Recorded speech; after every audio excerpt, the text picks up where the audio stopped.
Hello दोस्तों, नमस्कार। आप सभी का एक बार फिर से हार्दिक स्वागत है आशीष क्लासेस पर। बात कर रहे हैं 27 मई के फर्स्ट एडिटोरियल की। और स्टार्ट करने से पहले बताना चाहूँगा कि आपको दो एप्लीकेशन डाउनलोड करने हैं। एक आशीष क्लासेस इंग्लिश, जहाँ पर आपको एडिटोरियल का बैच मिलता है, क्लोज टेस्ट और पैराजंबल का बैच उपलब्ध है, प्रीवियस ईयर पेपर्स एसएससी के हैं और ई बुक्स भी हैं, ठीक है। और एक न्यू एप्लीकेशन है आशीष क्लासेज, जिसका लिंक आपको डिस्क्रिप्शन में मिलेगा, वहाँ से आप डाउनलोड कर लें। यहाँ पे आपको ग्रामर का बैच जो अब कंप्लीट है, इसके अतिरिक्त एक यहाँ पे आपको मिलेगा हिंदी टू इंग्लिश ट्रांसलेशन का बैच, जहाँ पे 17 डेज तक की क्लासेस हो चुकी हैं। डे 18 की क्लास आज अपलोड हो जाएगी। हर दिन की एक क्लास यहाँ पे अपलोड होती है, संडे यहाँ पे ऑफ रहता है, ठीक है। तो ये दोनों ही क्लासेस डिजिटल बोर्ड पे होती हैं, प्लस ई बुक भी उपलब्ध करवाई गई हैं। ई बुक मीन्स जो भी आपको जो प्रीवियस मंथ्स की वोकैब है, एडिटोरियल वर्ड्स हैं, वो सारे बुक्स में आपको अलग अलग बुक्स मंथ वाइज आपको यहाँ पे उपलब्ध करवाई गई हैं, ये आप बाई कर सकते हैं। तो ये कुछ बैचेस आपको इस तरीके से यहाँ पे नज़र आएंगे। आज का जो एडिटोरियल है वो है नेचुरली सिलेक्शन। ये एडिटोरियल किस बारे में है? ये एडिटोरियल आपको बताएगा कि भी कैसे लेखक बताना चाह रहा है, यहाँ पे सजेस्ट करना चाह रहा है कि किस प्रकार से यहाँ पे प्रायोरिटी के आधार पर यहाँ वैक्सीनेशन होना चाहिए, किसे प्रायोरिटी माने। कुछ एग्जाम्पल्स भी लेखक ने दिए हैं यहाँ पे, तमिलनाडु का, कर्नाटका का, केरला का एग्जाम्पल दिया है कि किस प्रकार से इन तीन राज्यों ने अलग अलग तरीके से ग्रुप को यहाँ पे इन्होंने फोकस किया है, कैसे वैक्सीनेशन को आगे बढ़ा रहे हैं। उसी तरीके से अन्य राज्यों को भी इनसे प्रेरणा लेनी चाहिए और सरकार, केंद्र सरकार को भी यहाँ पे इस प्रकार से इनिशिएटिव लेना चाहिए कि किस तरीके से ग्रुप मतलब आपको प्रायोरिटी के बेसिस पर वैक्सीनेशन करना है, ठीक है। तो नेचुरली सिलेक्शन, नेचुरली जो है स्वाभाविक रूप से, और सिलेक्शन का मतलब है चयन के आधार पर, ठीक है, सिलेक्शन चयन। तो यहाँ पे एक तो स्वाभाविक तरीके से वैक्सीनेशन हो, कॉमा लगा के बता रहा है कि एक चयन के आधार पर यहाँ पे वैक्सीनेशन हो, कि आप चुन लीजिए कि इस ग्रुप को आप वैक्सीनेट पहले करना चाहते हैं, ताकि इन्फेक्शन जो है उसकी जो ट्रांसमिशन रेट है वो कम हो जाए। तो जो भी यहाँ पे आपको सीखना है वो बता दूं, जो नए स्टूडेंट्स हैं क्या क्या आप सीखते हैं इस प्रकार के सेशन में। देखो, बहुत सारे बच्चे प्रश्न पूछते हैं कि सर किस तरीके से इंग्लिश को इम्प्रूव किया जाए, क्या और पढ़ना चाहिए, कौन सी बुक पढ़नी चाहिए। अगर आप वास्तव में आंसर जानना चाहते हो तो एक ही आंसर है कि अगर द हिंदू आप रेगुलर पढ़ते हो तो किसी अन्य बुक की आपको आवश्यकता नहीं पड़ेगी। चाहे आप बैंक की बात कर लो, चाहे एसएससी की बात कर लो, कोई डिफेंस की बात कर लो, इंग्लिश की जहाँ तक बात है किसी भी कॉम्पिटिटिव एग्जाम की, अगर आप द हिंदू साथ साथ में पढ़ रहे हैं मेरे, तो उसके बाद में आपको किसी एक्स्ट्रा बुक की आवश्यकता नहीं है। बस आप पेपर सेट जरूर लगा सकते हैं प्रैक्टिस करने के लिए, प्रीवियस ईयर पेपर सोल्व करें और बाकी यहाँ से सब कुछ हो जाएगा। यहाँ आप ट्रांसलेशन भी सीखोगे, ग्रामर भी सीखोगे, यहाँ पे आप वोकैब भी सीखोगे, ठीक है। कॉम्प्रिहेंशन किस प्रकार से हैंडल करना है एग्जाम में, वो भी आप यहाँ पे सीखते हैं। तो सब कुछ एक सेशन में ही आ जाता है, बस आपको रेगुलरिटी चाहिए। और एक चीज़ और, काफ़ी सारे स्टूडेंट ये पूछते हैं कि राइटिंग स्किल इंप्रूव नहीं हो रही है, कैसे हम लोग अगर लिखना चाहें तो कैसे लिखें। तो देखो, थोड़ा सा मेहनत करनी है, एक नोटबुक डालिए और जो मैंने पढ़ाया है उसको आप समराइज़ करो अपनी लैंग्वेज में, और फिर उस नोटबुक को चेक करवाओ आप, है ना। जैसे आज का ये एडिटोरियल हो जाए तो जो कुछ भी मैंने पढ़ाया है उसको अपने शब्दों में समराइज करने की कोशिश करो और फिर उसको चेक करवाइए किसी व्यक्ति से जो आपको ये बता सके कि ये ग्रामर की मिस्टेक आपने की है, ये वर्ड आपने अप्रोप्रिएट यूज़ किया है कि नहीं किया है। तो इस प्रकार से आप करोगे तो 2-3 महीनों के अंदर आपको लग जाएगा कि हाँ, इंप्रूवमेंट आ रहा है। तो ये कुछ सटीक तरीके हैं सीखने के, और बाकी देखो, पूछते रहो, बताता रहूँगा मैं भी, और किसी से पूछोगे बुक्स के नाम बताता रहेगा, क्या फ़र्क पड़ेगा उससे। जो यहाँ पे अंडरलाइंड पार्ट है वो सारे सब्जेक्ट हैं, जो ये बॉक्स में दे रखे हैं ये इंपॉर्टेंट वर्ड्स हैं, ठीक है। तो आइए स्टार्ट करते हैं। व्हेन सप्लाई इज़ फाइनाइट, एक बात और बता दूं कि मैं पिछले 4-5 दिनों से यहाँ पे फाइनेंशियल एक्सप्रेस भी हम डिस्कस कर रहे हैं। तो फाइनेंशियल एक्सप्रेस बिजनेस न्यूज़ पढ़ना चाहते हो, उसकी टर्मिनोलॉजी समझना चाहते हो, तो भी आप एंड तक बने रहें, एंड में आपको मिलेगा। एक रिवीजन भी जोड़ा गया है इसमें। रिवीजन में पिछले जो सेशंस के वर्ड होते हैं वो हम सिनोनिम्स यहाँ पे फिर से डिस्कस करते हैं, ताकि आपको रिवाइज हो जाए और याद रह जाए। चलो स्टार्ट करें। While supply is finite, supply की वर्ब है वो इज है। तो व्हेन सप्लाई इज फाइनाइट, जब सप्लाई जो है वो निश्चित है, फाइनाइट का मतलब निश्चित, मतलब यहाँ पे लिमिटेड है, सीमित है संसाधन, ठीक है, कि आप सप्लाई इससे अधिक तो कर नहीं सकते, एक निश्चित मतलब एक मात्रा है सप्लाई करने की, वही कर सकते हो। इट इज़ नो ब्रेनर, ये जो नो ब्रेनर है इसका मतलब होता है ऑब्वियस होना, कि कोई चीज़ इतनी ऑब्वियस है कि जिसमें दिमाग लगाने की आवश्यकता ही ना पड़े, उसको बोलते हैं नो ब्रेनर। और ये यहाँ पे काम करेगा किसका, ये आपको आर्टिकल मतलब नाउन के रूप में काम करेगा, क्योंकि ए लगा रखा है। वैसे ऑब्वियस है वो एडजेक्टिव होता है, लेकिन something which is very obvious, कोई ऐसी चीज़ जो कि बिल्कुल ऑब्वियस है, उसके लिए यूज़ करते हैं। तो समथिंग के लिए ए लगा रखा है, इसलिए मतलब नाउन तो है ही है। नो ब्रेनर का मतलब हो गया, रिपीट कर रहा हूं, कि कोई ऐसी चीज जो बिल्कुल स्पष्ट है, जहां दिमाग लगाने की आवश्यकता ही नहीं पड़ती है, उसे बोलते हैं नो ब्रेनर। तो बिल्कुल obvious, something which is very obvious. तो जब सप्लाई फाइनाइट है तो इसमें कोई दिमाग लगाने वाली बात ही नहीं है, ये तो बिल्कुल स्पष्ट दिखता है। दैट की कंजंक्शन हो गया। अब बर्जियोनिंग डिमांड, बर्जियोनिंग क्या है? बूमिंग, राइजिंग, एप्रिशिएटिंग, इसका मतलब है बढ़ता हुआ, ठीक है। और ये जो बर्जियोनिंग है, इसका पार्ट ऑफ स्पीच की अगर बात करोगे तो एडजेक्टिव है, क्योंकि डिमांड यहाँ पे नाउन है और इसके पहले ये दे रखा है एडजेक्टिव है। तो एक बढ़ती हुई जो डिमांड है, will not be met. Meet का देखो, एक तो मिलना होता है, एक मीट का मतलब पूरा करना होता है, तो वो डिमांड जो है वो पूरी नहीं हो पाएगी। बी मेट पैसिव वॉइस दे रखा है, बी का कोई भी फॉर्म हो, उसके साथ थर्ड फॉर्म अगर होता है तो पैसिव होता है। तो यहां तक की अगर बात करें तो इसमें सप्लाई सब्जेक्ट था, इसकी वर्ब इज है। इट सब्जेक्ट है, इसकी वर्ब इज है। बर्जियोनिंग डिमांड, डिमांड सब्जेक्ट है, इसकी वर्ब है विल नॉट बी है ना, बी के साथ थर्ड फॉर्म में पैसिव दे रखा है। तो जब सप्लाई जो है वो फाइनाइट है, जब सप्लाई आप इतनी ही कर सकते हो, लिमिटेड संसाधन है आपके पास, तो इस बात में कोई दिमाग लगाने वाली बात ही नहीं है। बिल्कुल स्पष्ट सी बात है कि भी बढ़ती हुई डिमांड जो है पूरी नहीं होगी, ठीक है। भी सप्लाई आप कर सकते हो कि भाई आप जैसे वैक्सीन भेज रहे हो, तो वैक्सीन के एक सपोज कर लो, एग्जांपल दे रहा हूँ कि 100 कार्टन आप भेज सकते हो वैक्सीन के, सपोज। तो ये जो 100 कार्टन है वो तो इतना ही रहने वाला है। आपके पास 150 की डिमांड आ गई तो कैसा पूरे करोगे, ये बताना चाहता है। टेलरिंग सप्लाई, टेलर एक वर्ब के रूप में अगर आप लेते हैं, हालांकि यहाँ तो एडजेक्टिव है टेलरिंग, वैसे वर्ब के रूप में लेते हैं तो यहाँ पे इसका मतलब होता है to make for a particular purpose, customize करना, किसी चीज को किसी पर्पज के अनुसार बनाना, ठीक है। टेलरिंग सप्लाई का मतलब क्या हो गया कि भी जितनी 150 की डिमांड है तो 150 ही यहाँ पे प्रोडक्शन हो, ठीक है। तो वो है टेलरिंग सप्लाई, कस्टमाइज करना, किसी पर्टिकुलर पर्पज के लिए बनाना। तो टेलरिंग सप्लाई में सप्लाई तो है नाउन, टेलरिंग है एडजेक्टिव। तो जो कस्टमाइज्ड सप्लाई है फॉर ऑप्टिमल इफेक्ट, ऑप्टिमल का मतलब होता है best possible, best possible. Optimal जो यहां पे है वो वैसे एडजेक्टिव है। तो जो सर्वश्रेष्ठ अच्छे स्तर का जो प्रभाव है, वुड देन बी, वो क्या होगा तब? वो होगा the prudent way ahead. Prudent का मतलब होता है वाइज, प्रूडेंट का मतलब वाइज, बुद्धिमतापूर्ण, ठीक है। जुडिशियस भी कह सकते हो, जुडिशियस, और इसे आप सेंसिबल भी कह सकते हो, समझदारीपूर्ण, ठीक है। तो tailoring supply for optimal effect would then be the prudent way ahead. Way ahead का मतलब आगे की रास्ता, सॉल्यूशन, ठीक है। आगे किस प्रकार का कोर्स ऑफ एक्शन आप यूज करोगे वो चीज। वे का मतलब रास्ता, हेड का मतलब आगे। तो tailoring supply for optimal effect, तो एक सबसे अच्छे बेस्ट पॉसिबल इफेक्ट के लिए जो कस्टमाइज्ड सप्लाई है, ठीक है, मैं एक पर्पज के अनुसार कोई चीज बनाना जो है सप्लाई है, वो यहां पे एक बुद्धिमतापूर्ण तरीका होगा आगे के लिए। अ स्ट्रेटेजी, ये एक ऐसी रणनीति होगी that the centre would do well to employ. ये जो वुड डू वेल लगाते हो, इसका मतलब एक प्रकार का सजेशन होता है, ये बताना चाहता है कि अच्छा होगा कि ऐसा करे केंद्र सरकार। तो यहां पे ये एक ऐसी स्ट्रेटेजी होगी जो केंद्र सरकार अच्छा होगा कि एम्प्लॉय का मतलब यहां पे यूज करना, कि ये स्ट्रेटेजी केंद्र सरकार यूज करे किस चीज के लिए? इन इट्स कोविड-19 वैक्सीनेशन प्रोग्राम, अपना जो कोविड-19 वैक्सीनेशन प्रोग्राम है उसके लिए। तो दूसरा सेंटेंस यहां पे खत्म हो गया। इसको हम देखें तो टेलरिंग सप्लाई में सप्लाई नाउन है, टेलरिंग एडजेक्टिव है, फॉर प्रपोजिशन है, प्रपोजिशन का ऑब्जेक्ट इफेक्ट है, ऑप्टिमल यहां पे एडजेक्टिव है। तो टेलरिंग सप्लाई मतलब कस्टमाइज्ड सप्लाई में एक विशेष पर्पज के लिए जो आपने सप्लाई यहां पे तैयार की है वो। तो ऑप्टिमल इफेक्ट के लिए कि सबसे अच्छा प्रभाव पड़े, उसके लिए टेलरिंग सप्लाई जो है वो यहां पे एक बुद्धिमतापूर्ण तरीका होगा आगे के लिए।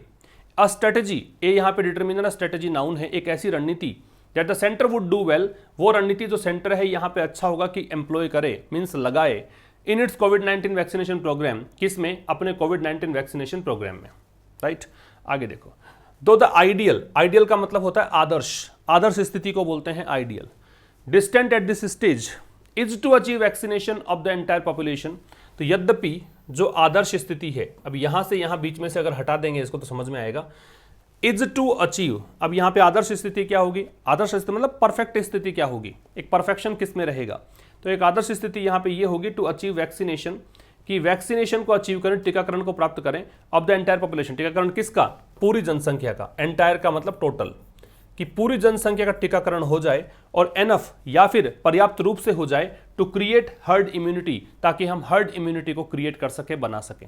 हर्ड इम्यूनिटी का मतलब, हर्ड का मतलब समूह होता है, इम्यूनिटी मतलब प्रतिरक्षा, ताकि हम सामूहिक प्रतिरक्षा को निर्मित कर सकें। ठीक है, कि मतलब बहुत बड़े ग्रुप को इम्यूनिटी प्रोवाइड हो जाए ताकि और लोग भी सुरक्षित रहें, ये तो हो ही सकता है। बीच में कह रखा है distant at this stage.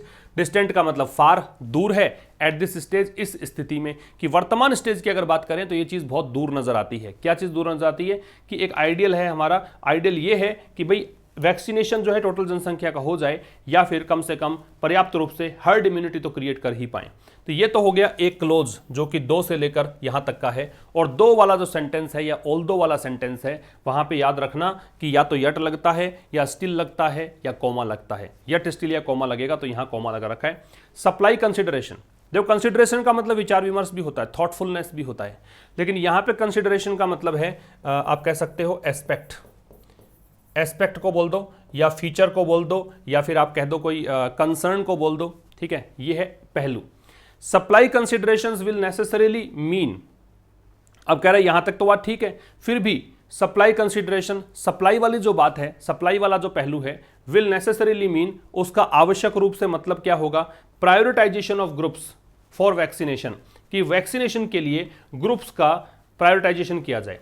Prioritisation क्या होता है? प्रायोरिटाइज करने का प्रोसेस, मतलब प्राथमिकता के आधार पर ग्रुप्स का वैक्सीनेशन किया जाए। ठीक है, यहां तक रिपीट कर देता हूं। एक क्लोज यहां से यहां तक था, यद्यपि याद रखें कि 2 या ऑल्दो होने पर यट, स्टिल या कोमा लगता है, तो यहां कोमा लगा हुआ है। यद्यपि जो आइडियल है, जो फिलहाल तो इस स्टेज पर तो दूर है, डिस्टेंट यहां पे फार का मीनिंग देगा, वो ये है कि भी पूरी जनसंख्या का वैक्सीनेशन हो जाए या पर्याप्त रूप से हो जाए ताकि हर्ड इम्यूनिटी हम विकसित कर सकें, क्रिएट कर सकें। फिर भी जो सप्लाई कंसिडरेशंस हैं, आपूर्ति संबंधी जो पहलू है, उसका यहाँ पे आवश्यक रूप से मतलब ये होगा कि वैक्सीनेशन के लिए ग्रुप का प्रायोरिटाइजेशन किया जाए, उनको प्रायोरिटी के आधार पर वैक्सीनेट किया जाए। ठीक है, तो देखने योग्य बात, आइडियल सब्जेक्ट था, इसकी वर्ब यहाँ पे इज है। सप्लाई कंसिडरेशन सब्जेक्ट है, इसकी वर्ब विल मीन है। ठीक है, और बाकी यहाँ पे कुछ खास था नहीं। नेसेसरीली यहाँ पे एडवर्ब है, मीन यहाँ पे वर्ब है, प्रायोरिटाइजेशन यहाँ पे नाउन है, ऑफ प्रेपोजिशन है, ग्रुप्स नाउन है, फॉर प्रेपोजिशन है, और इसका ऑब्जेक्ट वैक्सीनेशन नाउन है। प्रेपोजिशन के बाद ऑब्जेक्ट लगता है, और ऑब्जेक्ट है नाउन, प्रोनाउन होता है, पता होना चाहिए। प्रोनाउन ये है नहीं, ये तो तब आप आइडेंटिफाई कर ही लोगे, इसलिए इसको क्या कहा मैंने? नाउन। अगले स्लाइड पे आ जाओ। While the vaccines have been shown to be effective. While, अब ये वाइल से जब क्लोज स्टार्ट होता तो यहां भी 2 चीजें मिलेंगी आपको। तो यहां से यहां तक का एक क्लोज है, फिर द से लेकर और यहां तक का दूसरा क्लोज है। तो while the vaccines have been shown, ये हैव बीन शोन है, पैसिव वॉइस हो गया।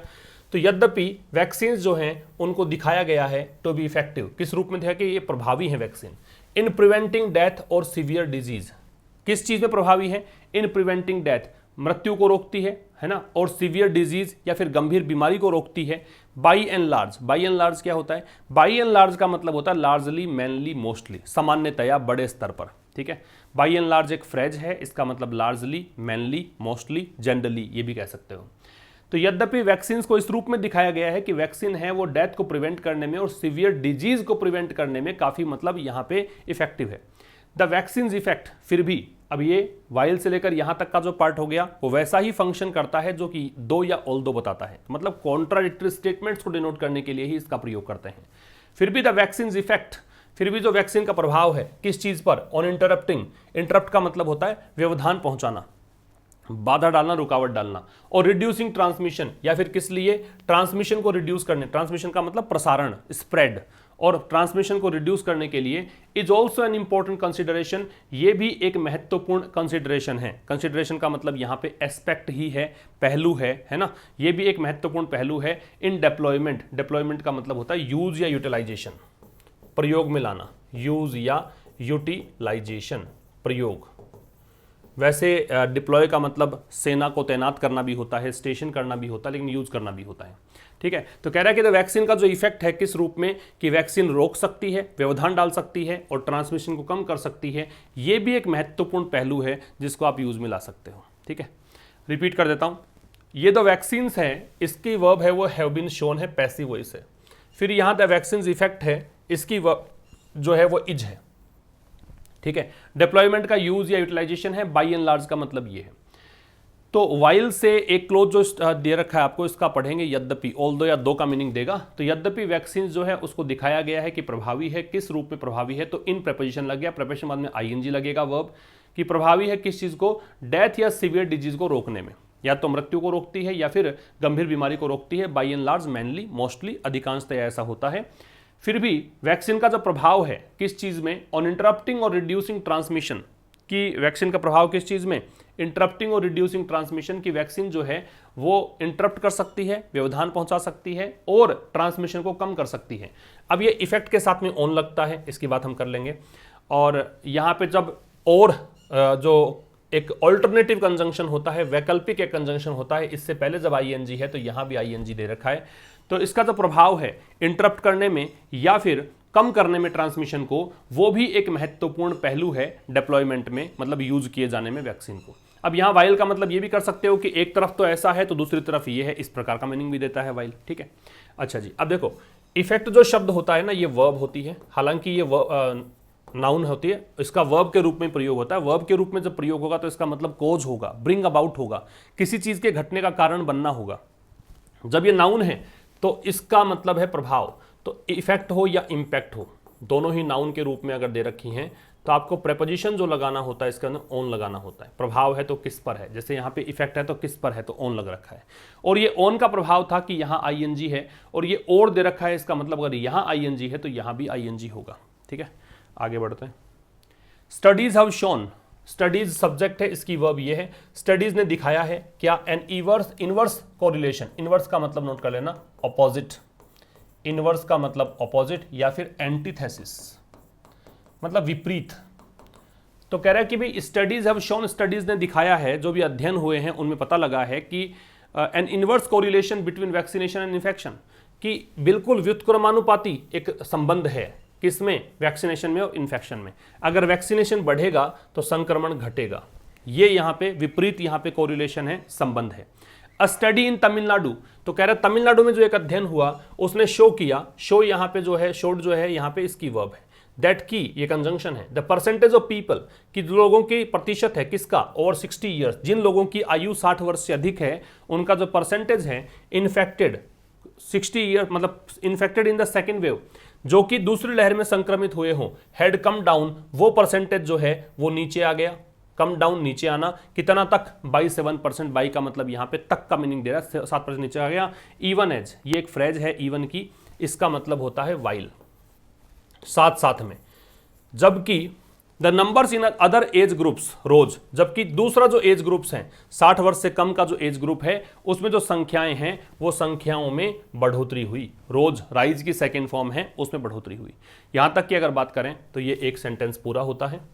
इन सेंटेंस में स्टडी सब्जेक्ट है, हैव शोन वर्ब है, अ स्टडी सब्जेक्ट है, यहाँ पे इसकी वर्ब शोड है, द परसेंटेज सब्जेक्ट है, उसकी वर्ब हैड कम डाउन है, द नंबर सब्जेक्ट है, इसकी वर्ब रोज है, ठीक है। बाकी इवन एज एक फ्रेज होती है इवन की, इसका मतलब वाइल या वाइल्स्ट होता है, एज भी होता है, मतलब साथ साथ में ऐसा होना। इनवर्स है, इसका मतलब ऑपोजिट या एंटीथेसिस होता है। रिपीट कर देता हूं, स्टडीज ने यहाँ पे दिखाया है क्या, एक इनवर्स कोरिलेशन है, एक बिल्कुल व्युत्क्रमानुपाती संबंध है, किस किस के बीच में, तो बिटवीन यहाँ पे दे रखा है कि दो के बीच की बात कर रहा है, बिटवीन के साथ में एंड लगता है तो इसलिए यहाँ पे एंड है, किस किस के बीच में, वैक्सीनेशन और इन्फेक्शन, मतलब वैक्सीनेशन बढ़ेगा तो इन्फेक्शन घटेगा, ऐसा संबंध है। एक तमिलनाडु में अध्ययन हुआ, उसने क्या दिखाया, उसने दिखाया कि परसेंटेज जो है लोगों का, कौन से लोग जिनकी आयु 60 वर्ष से अधिक है जो दूसरी लहर में संक्रमित हुए हों, वो परसेंटेज कम हुआ है, कहाँ तक, 7% तक। जबकि साथ साथ में यहाँ पे ये भी देखा गया कि जो संख्याएं हैं किसकी, अदर एज ग्रुप्स में, अन्य आयु वर्ग में, वो संख्याओं में बढ़ोतरी हुई, राइज की सेकंड फॉर्म रोज है। राइज के बारे में आपको ये याद रखना है कि राइज जो है वो इंट्रांजिटिव वर्ब होती है, राइज के बाद में कभी आपको ऑब्जेक्ट नहीं मिलेगा। दूसरी तरफ एक वर्ब होती है रेज, तो ये राइज वर्सेस रेज है, ध्यान रखना। राइज है वो इंट्रांजिटिव वर्ब होती है, जबकि रेज है वो ट्रांजिटिव वर्ब है, इसके बाद में ऑब्जेक्ट मिलेगा, इसके बाद ऑब्जेक्ट नहीं मिलेगा, ठीक है। दिस एज सेगमेंट, ये जो एज सेगमेंट है, वॉज अमंग, अभी कौन से एज सेगमेंट की बात कर रहा है, 60 वर्ष वालों की बात कर रहा है, 60 वर्ष से अधिक की बात कर रहा है, तो ये एज सेगमेंट है वो था, एज सेगमेंट की वह वॉज है, अमंग किसके बीच, द अर्ली प्रायोरिटी ग्रुप्स, जो शुरुआत में जिन ग्रुप्स को प्राथमिकता दी गई थी ना, उन ग्रुप्स में से एक था फॉर वैक्सीनेशन, प्राथमिकता किसके लिए मिली थी, टीकाकरण करने के लिए, ठीक है। आगे देखिए, with the government opening up vaccinations for all adults, इस चीज के साथ कि गवर्नमेंट जो है उसने ओपन अप कर दिया है, खोल दिया है वैक्सीनेशंस, मतलब टीकाकरण किसके लिए, फॉर ऑल एडल्ट्स, सभी युवाओं के लिए। इट इज इंपेरेटिव, तो ये यहाँ पे अनिवार्य है। इंपेरेटिव का मतलब एसेंशियल है, प्रेसिंग है, कंपल्सरी है, ऑब्लिगेटरी है, वाइटल है, अनिवार्य है, अत्यावश्यक है। तो ये यहाँ पे अत्यावश्यक है that some line list of priority be readied, कि कुछ यहाँ पे लाइन लिस्ट मतलब एक पूरी लिस्ट बनाई जाए, प्रायोरिटी बी रेडीड, लिस्ट किसकी, प्रायोरिटी की। बी रेडीड इसलिए आ रहा है क्योंकि ये सब्जेक्टिव मूड है। इंपेरेटिव दे रखा है, आवश्यक है, ठीक है, कोई चीज इंपेरेटिव है, कोई चीज का ऑर्डर आपने दिया है, ऐसी स्थिति में सब्जेक्टिव मूड लगता है। सब्जेक्टिव मूड का मतलब फिलहाल इतना ही याद रखें कि कोई भी सब्जेक्ट हो उसके साथ में बेस फॉर्म आती है क्रिया की, मतलब चाहे सिंगुलर ही क्यों ना हो, वर्ब सिंगुलर मत लगाना, बेस फॉर्म लगाना, बेस फॉर्म क्रिया की, जिसे मैं V0 बोलता हूं। V0 कह दीजिए या बेस फॉर्म कह दीजिए।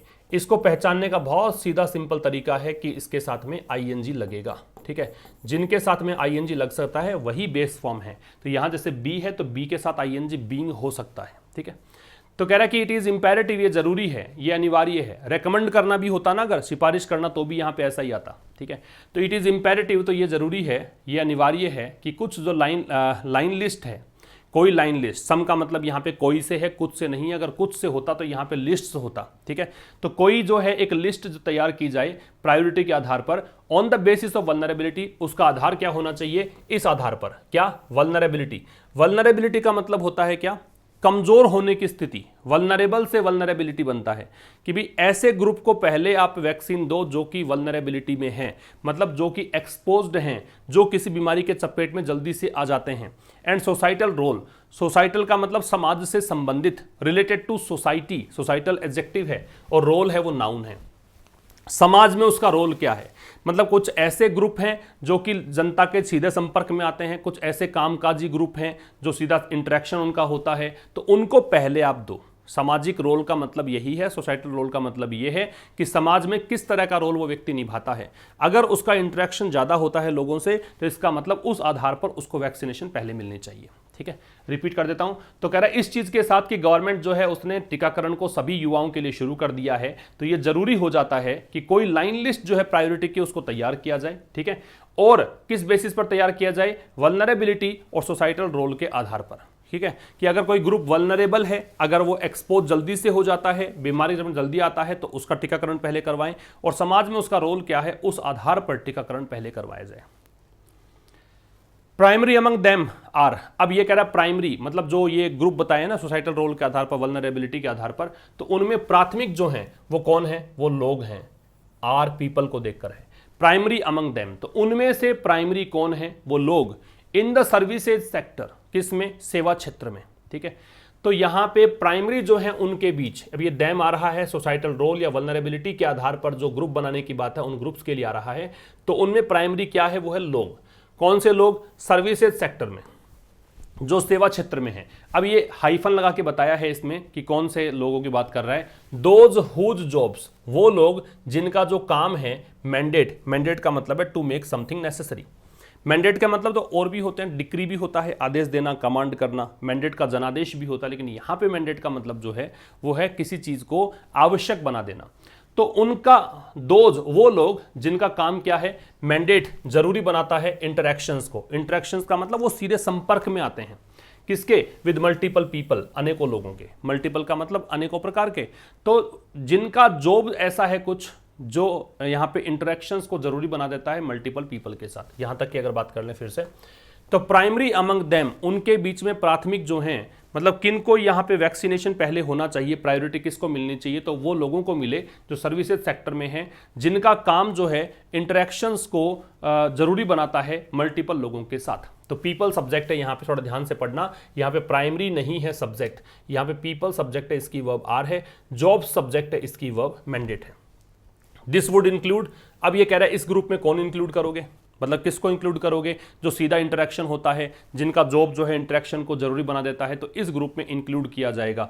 ये वुड जो है वो इमेजिनेशन के लिए आ रहा है, जब भी हाइपोथेटिकल कंडीशन हो, काल्पनिक स्थिति हो, उसके लिए वुड का प्रयोग करते हैं। तो इसमें आप इंक्लूड करोगे दोज, वो लोग, इन बैंक्स, जो बैंक्स में काम करते हैं, डिलीवरी एजेंट्स हैं, जैसे सिलेंडर की डिलीवरी कर रहे हैं, है ना, कोई होम डिलीवरी कोई सामान की कर रहे हैं, वो एजेंट्स हैं। ट्रांसपोर्टेशन स्टाफ, ठीक है, समझ गए होंगे, परिवहन संबंधी स्टाफ, स्टोर वर्कर्स जो किसी शॉप वगैरह पे स्टोर में काम करते हैं वो, वेंडर्स जो फल विक्रेता सब्जी विक्रेता हैं वो, लॉयर्स वकील हैं, जर्नलिस्ट पत्रकार हैं। तो इस ग्रुप में ये शामिल है, पहले इनका वैक्सीनेशन हो। ठीक है, यही बता रहा है इस पूरे आर्टिकल में कि भी किस आधार पर ग्रुप बनाए जाएं, किसका वैक्सीनेशन पहले हो। तो यहाँ पे इसमें शामिल होगा वो लोग जो बैंक्स में delivery agents, transportation staff, store workers, vendors, lawyers, journalist, इनका वैक्सीनेशन पहले हो। दिस की वर्ब है वो वुड इंक्लूड है। आगे देखिए, as states begin free vaccination for the 18+ age group. अब स्टेट्स ने यहाँ पे शुरू कर दिया है, हालांकि आना तो चाहिए था बिगिन, लेकिन ये इसलिए बता रहा है बिगिन कि भाई इसने एक पूरे लाइव एक डिपिक्ट कर रहा है चीज़ों को किस तरह से चल रहा है। तो स्टेट्स जो है अब उन्होंने शुरू कर दिया है फ्री वैक्सीनेशन, मुफ्त में टीकाकरण, किसके लिए, 18+ जिसकी एज है उस ग्रुप के लिए। इट विल बी प्रूडेंट, तो इस चीज़ के साथ ये एक वाइज होगी बात। प्रूडेंट का मतलब बताया था, वाइज होगा, जुडिशियस होगा ये स्टेप। टू ड्रॉप का मतलब बनाना, फ्रेम करना। अब प्रायोरिटी लिस्ट की प्राथमिकता की एक लिस्ट बनाई जाए, even in the 18 to 44 age category, कि इस कैटेगरी में भी 18 से 44 का जो आयु वर्ग है ना, उसमें भी प्रायोरिटी लिस्ट बनाई जाए। अब ये कैसे, जैसा कि केरला, कर्नाटका और तमिलनाडु ने किया है। फॉर इंस्टेंस, उदाहरण के लिए, मैंने कहा था शुरू में ही आपको कि लेखक ने इन 3 राज्यों के उदाहरण देकर थोड़ा समझाया है। ठीक है, फिर समझना, यहाँ पे स्टेट्स वर्ब है, सब्जेक्ट है, इसकी वर्ब ये है, इट्स सब्जेक्ट है, इसकी वर्ब ये है। आसान सा आर्टिकल है, ज़्यादा मुश्किल है नहीं, अगर आप खुद से भी पहले पढ़ रहे हो तो समझ में आपको आ जाएगा आराम से। तो as states begin free vaccination for the 18+ age group, अब स्टेट्स ने चूंकि शुरू कर दिया है क्या चीज़, फ्री वैक्सीनेशन 18+ एज ग्रुप के लिए, तो ये यहाँ पे बुद्धिमत्तापूर्ण काम होगा कि वो ड्रॉप करे। ड्रॉप का मतलब फ्रेम करे, क्रिएट करे, मेक, कि वो बनाए, क्या बनाए, एक प्रायोरिटी लिस्ट। किस चीज़ में, इस ग्रुप में भी, इस कैटेगरी में भी, इवन का मतलब भी, जैसे कि केरला, कर्नाटका और तमिलनाडु ने किया है। फॉर इंस्टेंस, उदाहरण के लिए, इंस्टेंस का मतलब example. While Kerala seeks to prioritise, seek का मतलब चाहना या तलाश करना होता है। सीक के बारे में ध्यान रखें कि सीक की सेकेंड फॉर्म है वो सॉर्ट बनती है, और सीक की थर्ड फॉर्म भी सॉर्ट बनती है। तो सीक, सॉर्ट, ये इसकी फॉर्म्स हैं तीनों। तो यद्यपि केरला जो है वो चाहता है टू प्रायोरिटाइज, प्राथमिकता देना, दोज, उन लोगों को, विद कोमॉर्बिडिटीज, जिनको साथ में कोई बीमारी है। कोमॉर्बिडिटी का मतलब, जिसको को का मतलब होता है साथ, जैसे को एजुकेशन होता है सह शिक्षा, वैसे है कोमॉर्बिडिटी। मॉर्बिडिटी होता है मॉर्बिड से बनता है, अनहेल्दी होना, इलनेस, जिसमें साथ में कोई बीमारी अगर है तो उनको प्रायोरिटाइज करना चाहता है। डिसेबिलिटीज, जिनको कोई डिसएबिलिटीज है, मतलब मान लीजिए कोई व्यक्ति को शारीरिक विकार है, उनको प्राथमिकता देना चाहता है। एंड 43 कैटेगरीज, और 43 ऐसी कैटेगरीज हैं of field staff of various departments, भिन्न भिन्न डिपार्टमेंट्स का जो फील्ड स्टाफ है उनकी कैटेगरी यहाँ पे बनाना चाहता है। वेरियस के साथ में नाउन प्लूरल आएगा, वेरियस है वो डिटर्मिनर है, इसके बाद नाउन प्लूरल आता है। ठीक है, यहाँ तक की बात तो इसने केरला के बारे में की है। तो कह रहा है जहां, अब वाइल से एक क्लोज पूरा हो गया, तो जहां केरला चाह रहा है प्रायोरिटाइज करना, प्राथमिकता देना उन लोगों को जिनको कोमॉर्बिडिटीज है, डिसेबिलिटीज हैं, और 43 कैटेगरी जिसने बनाई है, किसके लिए, फील्ड स्टाफ की। फील्ड स्टाफ कहाँ का, अलग अलग डिपार्टमेंट्स का। ठीक है, वहीं कर्नाटका हैज इंक्लूडेड, कर्नाटका ने शामिल किया है कितनी कैटेगरीज को, 18 कैटेगरीज को लोगों की, इन इट्स प्रायोरिटी लिस्ट, किस में, अपनी प्राथमिकता वाली लिस्ट में। इट्स यहाँ पे कर्नाटका के लिए पॉजेसिव एडजेक्टिव है। फॉर द 18+ एज ग्रुप, किसके लिए, 18+ के एज ग्रुप के लिए, और उसमें शामिल किसने किया है, किसको किया है, इंक्लूडिंग यहाँ पे प्रेपोजिशन है, याद रखना, इंक्लूडिंग है, एक्सक्लूडिंग है, रिगार्डिंग है, ये सब प्रेपोजिशन के रूप में आ सकते हैं बीच में। इनमें शामिल कौन कौन है, बैंक वर्कर्स हैं, बैंक में काम करने वाले, फॉरेस्ट डिपार्टमेंट स्टाफ, जंगली क्षेत्र जो वन क्षेत्र हैं वहाँ काम करने वाले, एंड कंस्ट्रक्शन वर्कर्स जो निर्माण कार्य करते हैं वो लोग। ठीक है, तो यहाँ तक की बात तो बहुत आसान थी। केरला सब्जेक्ट था, इसकी वर्ब सीक्स है, कर्नाटका सब्जेक्ट है, इसकी वर्ब हैज इंक्लूडेड है, बाकी कुछ इसमें खास है नहीं। ठीक है, Tamil Nadu has determined a broad list, determined का मतलब यहाँ तय कर लिया है, ठीक है, बना लिया है। तो तमिलनाडु की बात, फिर केरला की बात होगी, कर्नाटका की, अब तमिलनाडु की बात है।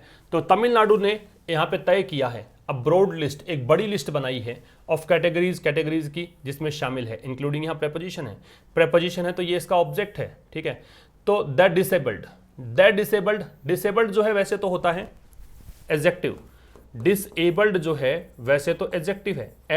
असक्षम लोग, जो मतलब मान लो शारीरिक विकार किसी के है, उसको बोला गया है। लेकिन जब आप इससे पहले द लगा देते हो, द डिसेबल्ड कर दिया, इसका मतलब डिसेबल्ड पीपल हो गया।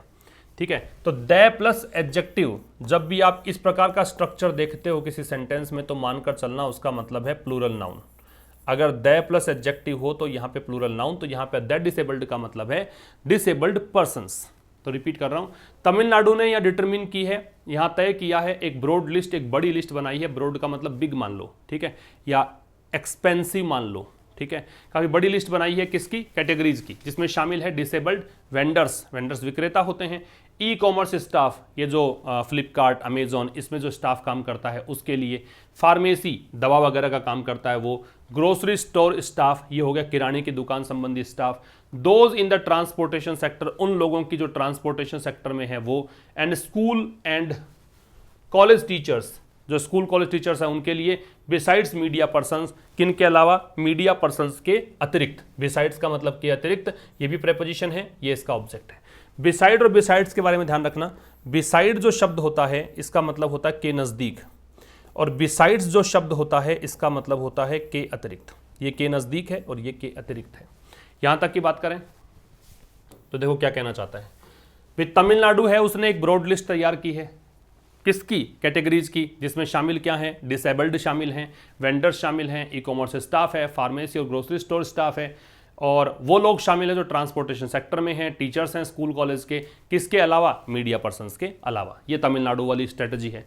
The centre which has assumed, देखो अज्यूम का मतलब मान लेना होता है, गैस करना होता है, एक्सेप्ट कर लेना होता है, लेकिन जब किसी रोल को आप अज्यूम करते हो इसका मतलब जिम्मेदारी लेते हो, तो यहाँ पे इसका जो सटीक मीनिंग होगा वो ये होगा, टेक रेस्पॉन्सिबिलिटी। ठीक है, वैसे इसका टेक कंट्रोल या टेकअप भी हो सकता है।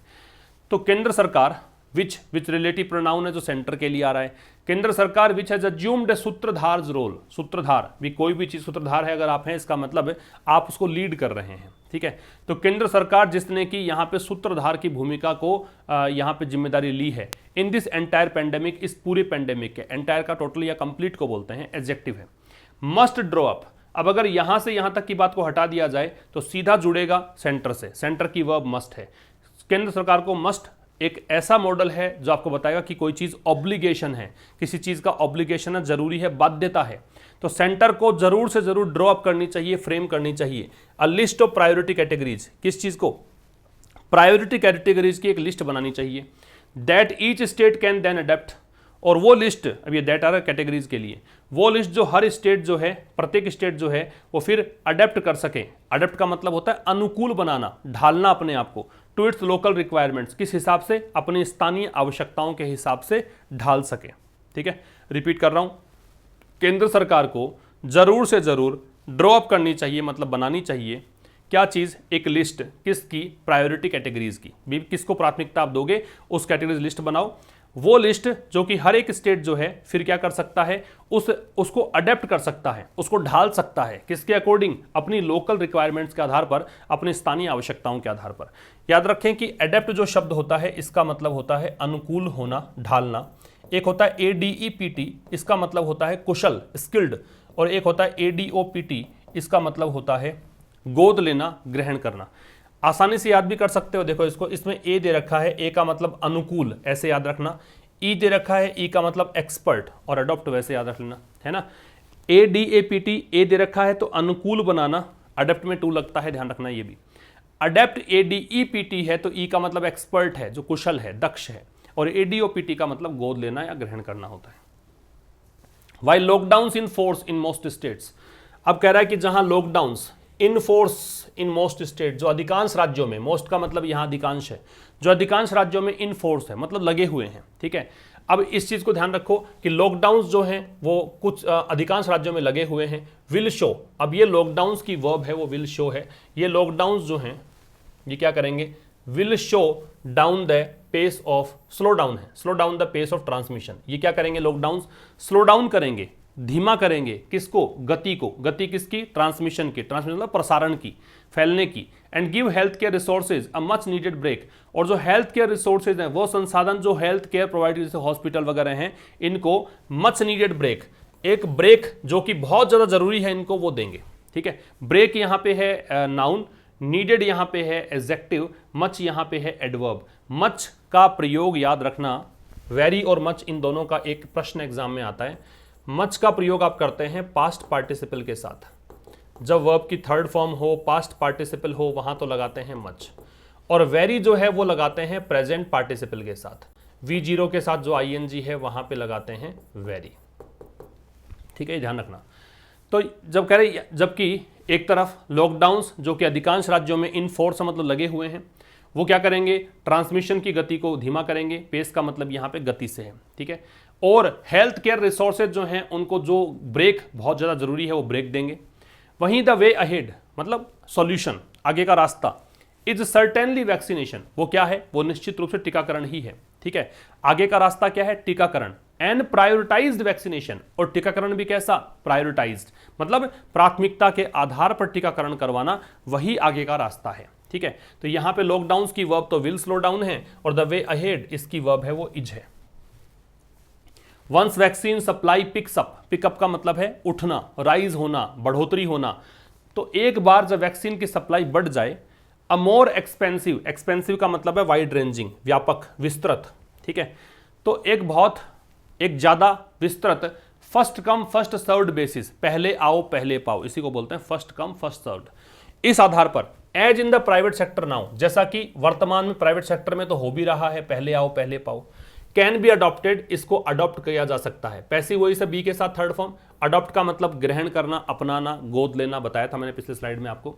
तो एक बार जब वैक्सीन की सप्लाई बढ़ जाए, पिकअप हो जाए, पिकअप का मतलब है ग्रोथ होना, तो वैक्सीन सप्लाई की वह पिक्स अप है, तो अधिक एक्सपेंसिव मतलब अधिक विस्तृत जो ये आधार पे मतलब ये जो आधार है, पहले आओ पहले पाओ, इसको अडॉप्ट किया जा सकता है। और इसके बीच में बताया है कि ये जो है वर्तमान में प्राइवेट सेक्टर में काम कर रही है ये चीज़। ठीक है, अंटिल देन, तब तक, कब तक, जब तक कि वैक्सीन सप्लाई बढ़ नहीं जाती है तब तक। अंटिल जो है वो नेगेटिव वर्ड होता है ना। अंटिल एक टाइम बताने के लिए वर्ड काम में लेते हैं। अंटिल का प्रयोग टाइम बताने के लिए करेंगे, नेगेटिव है, इसको फिर आप जब यूज करते हो तो नोट मत लगाना क्योंकि ये खुद नेगेटिव है। अंटिल देन, तब तक। It is the government's bounden duty, bounden duty क्या होता है, बाउंडन ड्यूटी का मतलब होता है कि एक ऑब्लिगेटेड ड्यूटी है, कंपल्सरी ड्यूटी है।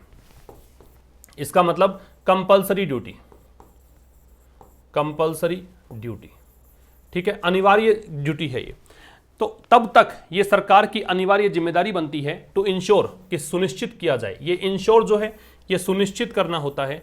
एक INSURE होता है, ये बीमा करना होता है, और एक ASSURE होता है, ये आश्वस्त करना होता है। ठीक है, ये सुनिश्चित करना, ये बीमा करना, ये आश्वस्त करना। तो तब तक ये सरकार की जिम्मेदारी बनती है कि हम सुनिश्चित करें क्या चीज, इक्विटेबल कवरेज। इक्विटेबल का मतलब जस्ट, फेयर, बिल्कुल सही तरीके से, बिना पक्षपात के, अनबायस्ड तरीके से कवरेज अमंग वल्नरेबल ग्रुप्स, मतलब जो वल्नरेबल ग्रुप है, जो मतलब कमजोर तबका है, जो स्वास्थ्य का मतलब जिसको चपेट में आ सकता बीमारी के, जो रिस्क में है ग्रुप्स लोगों के, उनका बिल्कुल सही तरीके से कवरेज हो। Who are most at risk, अब ये हुआ रहा उन लोगों के लिए, वो लोग जो सबसे ज्यादा खतरे में हैं, वल्नरेबल स्थिति में हैं, and carry a higher risk of transmission, और वो लोग जो कि बहुत ज्यादा यहां पे खतरा रखते हैं, ट्रांसमिशन का रिस्क है मतलब उनको वो कैरी कर सकते हैं, हायर रिस्क ऑफ ट्रांसमिशन मतलब प्रसारण कर सकते हैं, प्रसार कर सकते हैं, फैला सकते हैं बीमारी को, because of the share number of people they interact with daily. अब यहां समझाया है कि भाई क्यों फैला सकते हैं बीमारी को, क्योंकि बिकॉज ऑफ के कारण, बिकॉज ऑफ ए प्रेपोजिशन है, इसकी ऑब्जेक्ट शेयर यहां पे नंबर है। शेयर का मतलब एक्सट्रीम से है, लार्ज नंबर, एक्सट्रीम। ठीक है, क्योंकि ये बहुत बड़ी संख्या में लोगों के they interact with daily, they interact वो संपर्क में आते हैं, इंटरेक्ट करते हैं। ठीक है, डेली, प्रतिदिन। यहां तक फिर समझना। तो तब तक, कब तक, जब तक कि वैक्सीन सप्लाई जो है पिकअप ना कर जाए, तब तक ये गवर्नमेंट की एक कंपल्सरी ड्यूटी बनती है कि वो सुनिश्चित करें कि बिल्कुल सही तरीके से, समान तरीके से कवर किया जाए वल्नरेबल ग्रुप्स को, लोगों के, वो लोग जो कि सबसे अधिक रिस्क में हैं और बहुत बड़ी रिस्क वो कैरी करते हैं ट्रांसमिशन की, क्योंकि ये बहुत सारे लोगों के प्रतिदिन संपर्क में आते हैं। ठीक है, तो दे की वर्ब यहाँ पे इंटरेक्ट है, हु रिलेटिव प्रोनाउन है, इसका संबंध इससे है, इसकी वर्ब आर है, इट की वर्ब है वो इज है। ठीक है, शेयर का मतलब एक्सट्रीम या ए लार्ज नंबर, वैसे शेयर का मतलब ओनली भी होता है, लेकिन अलग अलग वर्ड का मतलब अलग अलग देखना पड़ता है आपको। यह आपका एडिटोरियल हुआ।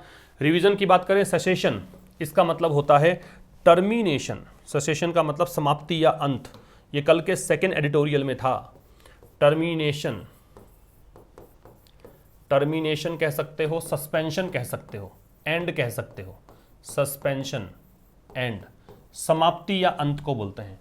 रोड मैप का मतलब होता है भाई स्ट्रेटजी, रोड मैप का स्ट्रेटजी या प्लानिंग, कोई भी रणनीति है, व्यू रचना है, उसको रोड मैप बोलते हैं, ठीक है। स्टैंड ऑफ का मतलब, ये तो आपने गलवान घाटी में जो क्लैश हुआ था इंडिया चाइना के सैनिकों के बीच, उस समय भी देखा था, और अभी जो ट्विटर और गवर्नमेंट का चल रहा है स्टैंड ऑफ, उसके विषय में भी बात की थी। तो स्टैंड ऑफ का मतलब होता है इम्पास, या फिर आप इसे कह सकते हो स्टेलमेट, ठीक है, या डेडलॉक, गतिरोध। फिर दे रखा प्लेथोरा, प्लेथोरा कल ही देखा था हमने, प्लेथोरा का मतलब बहुतायत, नाउन होता है। अबेंडेंस कह सकते हो, या फिर आप इसे कह सकते हो सरफीट, आवश्यकता से अधिक, या सरप्लस कह सकते हो। और बैफलिंग, बैफलिंग का मतलब होता है कंफ्यूजिंग, भ्रमित करने वाला, कंफ्यूजिंग कह दीजिए। या फिर आप इसे क्या कह सकते हो, बैफल का मतलब जो आपको चौंका दे, परप्लेक्सिंग कह सकते हो, परप्लेक्सिंग, ठीक है, आपको हतप्रभ कर दे, वो है बैफलिंग। तो ये आपका रिवीजन। और अब फाइनेंशियल आर्टिकल की बात करते हैं। यहाँ पे काफ़ी कुछ सीखने को मिलेगा, आज 2 ही स्लाइड हो चाहे, लेकिन बहुत कुछ सीखने को मिलेगा। देखो, डीमेरिट गुड्स, पहले तो ये समझो डीमेरिट गुड्स क्या होते हैं। डीमेरिट गुड्स, गुड्स तो सामान होता है, डीमेरिट गुड्स का मतलब वो सामान जो सोशली अनडिजायरेबल है, समाज के अंदर जिसके कंजम्पशन की अनुमति नहीं मिलती है। सब लोग लगता है कि अगर इसका उपभोग कर रहा है तो जैसे शराब है या फिर टोबैको है या सिगरेट है, तो ये सभी सोशली अनडिजायरेबल गुड्स हैं, ठीक है। और दूसरा, जिसका हेल्थ पर प्रभाव गलत पड़ता है, वो सारे जो सामान आते हैं वो डीमेरिट गुड्स में आते हैं, ठीक है। तो गुटखा, पान मसाला, ये सब डीमेरिट गुड्स हैं, क्योंकि एक तो सामाजिक रूप से इनकी अनुमति नहीं होती है, दूसरी बात स्वास्थ्य पर भी गलत असर डालते हैं, इसलिए इसको डीमेरिट गुड्स बोलते हैं, ठीक है। तो डीमेरिट गुड्स जो हैं आर सेट टू मतलब तैयार हैं, रेडी हैं, अट्रैक्ट की आकर्षित करेंगे, इवन हायर रेट्स की और भी ज़्यादा दर इस पर लगेगी, under the goods and services tax, किसके तहत, जीएसटी के तहत। कहने का मतलब जितना टैक्स अब तक लगता आया है इन पर, उससे भी ज़्यादा इन पर टैक्स लगेगा। सीधी सिंपल बात ये है। इसकी वर्ब है वो आर है, ठीक है। अ ग्रुप ऑफ मिनिस्टर्स, तो मिनिस्टर्स का ग्रुप, लेड बाई, जिसका नेतृत्व किसने किया, ओडिशा फाइनेंस मिनिस्टर निरंजन पुजारी। ओडिशा के वित्त मंत्री हैं निरंजन पुजारी, उनके नेतृत्व में। लेड बाई जो है प्रेपोजिशनल फ्रेज है, इसके बाद में ऑब्जेक्ट लगता है, इसका मतलब जो सब्जेक्ट होगा वो पहले वाला होगा, तो ग्रुप सब्जेक्ट है। इस ग्रुप की वर्ब है वो विल एग्जामिन है। तो ग्रुप ऑफ मिनिस्टर्स जो है वो यहाँ पे जांच करेगा, एग्जामिन करेगा क्या, द फिजिबिलिटी। फिजिबिलिटी नाउन है क्योंकि द के बाद, डिटरमिनर के बाद है। फिजिबिलिटी का मतलब व्यवहार्यता, कि ये चीज़ व्यवहारिक है कि नहीं, ये रीजनेबल है कि नहीं, प्रैक्टिकेबिलिटी, या फिर आप कह सकते हो वाइबिलिटी, ठीक है। तो एक ग्रुप ऑफ मिनिस्टर्स है जिसका नेतृत्व कौन कर रहा है, ओडिशा के वित्त मंत्री निरंजन पुजारी। ये यहाँ पे एग्जामिन करेंगे किस चीज़ को, कि भी व्यवहार्यता है क्या, किस चीज़ की, लेविंग जीएसटी, लेविंग का मतलब, लेवी का मतलब टैक्स लगाना, जीएसटी लगाने की, किस पर, प्रोडक्ट्स पर। प्रोडक्ट्स कौन से, सच एज, उदाहरण करने के सच एज का मतलब जैसे पान मसाला है, गुटखा है, on the basis of the installed manufacturing capacity. अब ये क्या होता है, installed manufacturing capacity, rather than production. Rather than का मतलब के बजाय, इस आधार पर नहीं कि प्रोडक्शन के आधार पर, कि भी कोई कंपनी है जो पान मसाला बनाती है, उसका प्रोडक्शन जो है उसके आधार पर नहीं, बल्कि आप कितनी क्षमता आपका प्रोडक्शन कर सकते हो, कितना प्रोडक्शन, आपकी मशीन कितनी है, कितना बड़ा आपका वो जो एक उपक्रम आपने लगा रखा है, कितनी बड़ी इंडस्ट्री लगा रखी है, उसके आधार पर आप पर टैक्स लगेगा। क्या ये व्यवहारिक है कि नहीं, ये यहाँ पे ग्रुप ऑफ मिनिस्टर एग्जामिन करेगा। Let me repeat, a group of ministers, एक ग्रुप जो मंत्रियों का, जिसका नेतृत्व कौन करेगा, ओडिशा के वित्त मंत्री निरंजन पुजारी, ये एग्जामिन करेगा कि क्या व्यवहार्यता है जीएसटी को लगाने की। लेवी का मतलब टैक्स लगाना है, ठीक है, किस पर, प्रोडक्ट्स पर। प्रोडक्ट्स कैसे, जैसे कि पान मसाला है, गुटखा है, किस आधार पर, टैक्स तो खैर लगा हुआ था ही, लेकिन अब सरकार सोच रही है कि ऐसे टैक्स लगाएं कि जैसे कोई भी पान मसाला, गुटखा ये सब बना रहे हैं, वो कितनी कैपेसिटी तक प्रोडक्शन कर सकते हैं, उस आधार पर टैक्स लगे। किसकी बजाय, इसकी बजाय कि आप प्रोडक्शन पर टैक्स लगाएं। प्रोडक्शन की बात नहीं है कि आपने इतना उत्पादन ही किया था, वरना तो हम छुपा भी लेते हैं कि हमारा तो उत्पादन इतना, इस पर टैक्स लगाओ। आपने किया तो है, मान लीजिए 100 चीज़ें बनाई है, लेकिन आप दिखा रहे हो केवल 20, लेकिन आपकी क्षमता है 1000 बनाने की, तो 1000 पर टैक्स लगेगा। ये यहाँ पे सरकार सोच रही है। तो ये तय किया जाएगा इस मीटिंग में, ये सोचेंगे, ये एग्जामिन करेंगे कि ये व्यवहारिक है कि नहीं हमारा step. The move is expected to help, ये जो मूव है, ये जो कदम है, कौन सा, पहले वाला जो इंस्टॉल प्रोडक्शन कैपेसिटी पर टैक्स लगाने की बात है ना, ये मूव जो है ये एक्सपेक्ट है, ऐसा एक्सपेक्ट किया जाता है टू हेल्प, कि ये हेल्प करेगा किस चीज में, check massive tax evasion. Check का मतलब यहां पे कंट्रोल करना है, चेक का मतलब यहां पे कंट्रोल करना है, ठीक है। हेल्प के ठीक बाद में जब V0 लगाते हैं, या 2+V0 भी लगा सकते हैं, हेल्प के ठीक बाद जब वर्ब आएगी तो इन्फिनेटिव बेनिफिट दोनों आएंगी, लेकिन मैक्सिमम टाइम आपको V0 मिलेगा, तो V0 ध्यान रखें, ठीक है। तो जो मूव है उसको ये एक्सपेक्ट किया जाता है कि इस मूव से, इस कदम से क्या होगा, मैसिव का मतलब ह्यूज, टैक्स पता ही है, और इवेजन का मतलब जो बचते रहते हैं ना टैक्स से, टैक्स इवेजन, इवेड से बनता है इवेजन, कि टैक्स की चोरी जो हो जाती है बहुत बड़े स्तर पर, उसको रोकने में मदद मिलेगी इससे। In these sectors, in sectors में, सेक्टर्स कौन से हैं, वो डीमेरिट गुड्स वाले सेक्टर हैं, ठीक है। दीज यहाँ पे डेमोस्ट्रेटिव एडजेक्टिव है, एडजेक्टिव इसलिए बोल रहा हूँ क्योंकि यहाँ पे नाउन दे रखा है, अगर आगे नाउन नहीं होता तो मैं इसको पढ़ता डेमोस्ट्रेटिव प्रोनाउन, ठीक है। तो ये जो मूव है, इससे ऐसी आशा की जाती है पैसिव वॉइस है कि इससे क्या होगा, बहुत बड़े स्तर पर जो टैक्स चोरी होती है इन सेक्टर्स में, उसको रोका जा सकेगा, ठीक है। करंटली, वर्तमान में, असोर्टेड टोबैको आइटम्स, असोर्टेड मतलब मिक्स्ड, असोर्टेड का मतलब मिक्स्ड, वेरीड मतलब मिश्रित। वर्तमान में जो मिश्रित टोबैको आइटम्स हैं, पान मसाला है, एरेटेड वाटर मतलब सोडा वाटर, ऐसा पानी जिसके अंदर एयर को जोड़ दिया जाए तो वो है एरेटेड वाटर, सोडा वाटर कह सकते हो।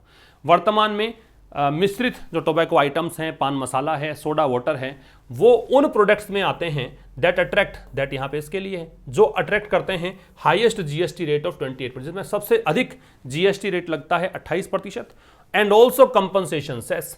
कंपनसेशन सेस, सेस और टैक्स में अंतर क्या है, देखो, सेस का मतलब है टैक्स ऑन टैक्स, किसी विशेष पर्पज के लिए आप टैक्स लगा दो, आप कह दो एजुकेशन सेस लगेगा, यहां कह रहे हैं कंपनसेशन सेस लगेगा। कंपनसेशन सेस का मतलब भी जब जीएसटी लागू किया गया था ना, जब जीएसटी को इंप्लीमेंट किया गया था तो केंद्र सरकार ने स्टेट से कहा था कि आपका घाटा होगा, क्योंकि पहले तो आप अपने हिसाब से भी टैक्स वसूल रहे थे, लेकिन अब जीएसटी के तहत ये सारे टैक्स वसूले जाएंगे, तो जो घाटा होगा हम पूरा करेंगे, उस नाम से ये टैक्स वसूल रहे हैं कंपनसेशन सेस, जो आपको मुआवजा देंगे, भरपाई करेंगे आपके नुकसान की, वो कंपनसेशन सेस है, ठीक है। तो क्या कहना चाह रहा है, वर्तमान में जो मिश्रित टोबैको आइटम्स हैं, पान मसाला है, सोडा वाटर हैं, वो उन प्रोडक्ट्स में आते हैं जो सबसे ज़्यादा इन पर जीएसटी लगता है 28% का, और यहाँ कंपनसेशन सेस भी लगता है, ठीक है। The rate of cess on tobacco products, अब कह रहा है जो रेट ऑफ सेस है, जो दर है सेस की, जो ये एक विशेष पर्पज के टैक्स लगता है उसको सेस बोलते हैं, टोबैको प्रोडक्ट्स पर वो कितनी है, 4170 प्रति 1000 स्टिक्स पर, प्रति 1000 आइटम्स पर इतना टैक्स यहाँ पे वसूला जाता है, या फिर इसको परसेंटेज में निकालें तो 290% एड वैलोरम। एड वैलोरम का मतलब क्या होता है, प्रपोर्शनेटली, अनुपातिक रूप से, कि जिस चीज़ की जितनी वैल्यू है ना उसके हिसाब से, एक तो फिक्स्ड लगे, है ना, जैसे मान लो कि 28% ही लगेगा, ठीक है, तो 100 रुपये है तो वो रुपए बन जाएंगे 128, 200 रुपये हैं तो बन जाएंगे 256, ठीक है। 28% एक फिक्स्ड रेट है। एक ये हो कि वैल्यू के हिसाब से, वैल्यू ज़्यादा टैक्स ज़्यादा, वैल्यू कम टैक्स कम, तो ये है प्रोपोर्शनेटली, इसे कहते हैं एड वैलोरम, याद रखना। तो ये कह रहा है कि रेट ऑफ सेस जो है टोबैको प्रोडक्ट्स पर, वो 1000 स्टिक्स पर कितनी लगती है, इतनी, या फिर कहें कि अनुपातिक रूप से 290% लगती है, जबकि दैट ऑन, दैट यहाँ पे इस सेस के लिए देगा, जबकि जो सेस है पान मसाला पर वो कितनी लगती है, ये तो है टोबैको प्रोडक्ट्स पर, और पान मसाला पे कितनी है, 135% एड वैलोरम है, ये भी वैल्यू के अनुसार ही है, ठीक है, पान मसाला की वैल्यू के आधार पर। तो एड वैलोरम क्या होता है, imposed at a rate percent of value, ठीक है, तो ये लगता है, इंपोज किया जाता है रेट परसेंट ऑफ वैल्यू पर, ठीक है, वैल्यू के आधार पर उसका परसेंटेज निकाला जाता है, उसका टैक्स लगता है, फिक्स रेट नहीं लगती है, अनुपातिक को बोलते हैं। अगर एड वैलोरम का सिनोनिम आपके एग्जाम में आ जाए, इसका मतलब प्रोपोर्शनेटली होगा, ठीक है भाई। तो ये था आज का एडिटोरियल, आप जरूर से शेयर कर दीजिएगा, इसको लाइक कर दीजिएगा। मिलेंगे कल ठीक शाम 5 बजे नए सेशन के साथ, तब तक के लिए नमस्कार, थैंक्स अ लॉट।